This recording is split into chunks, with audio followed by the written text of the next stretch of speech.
Redrawing Democracy, Race, Power, and the 2026 Fight for Texas. As the 2026 midterms loom, debates over minority voices and partisan maps intensify. As the political battlegrounds of 2026 begin to take shape, Texas has once again emerged as a central focus of the nation's electoral chessboard.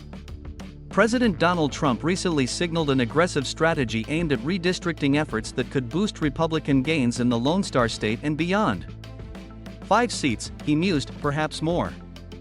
The objective is clear: reshape congressional boundaries to consolidate power, a maneuver Democrats have also employed in blue strongholds like California and New York. But in Texas, where demographic shifts are as dynamic as its politics, this strategy has ignited deep concerns among Democrats, particularly those representing minority-majority districts.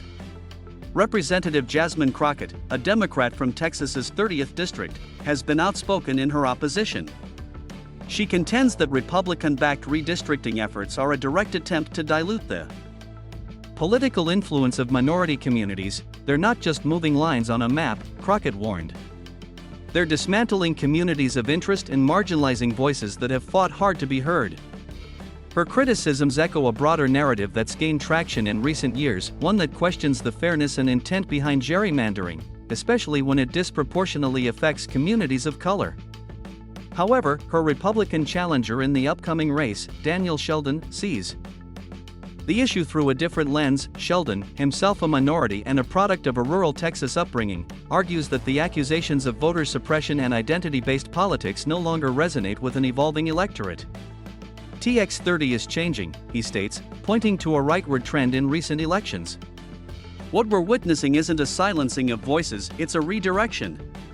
Voters are demanding more than symbolic representation. They want results.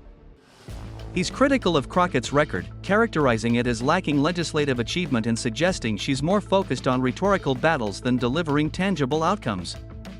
She talks about empowering communities, he says, but the working-class people in this district want infrastructure, jobs, safety, not slogans.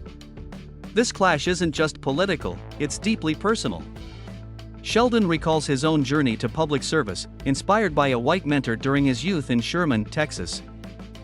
The experience, he says, is proof that shared values and mutual respect can transcend racial and socioeconomic boundaries. Yet, beneath these personal anecdotes lies a larger, unresolved tension in American politics. What does representation mean in an era where identity and ideology are often conflated? Crockett's critics accuse her of leaning too heavily on the politics of race. Her supporters argue that her identity is not a political tool, but a lived experience that informs her leadership.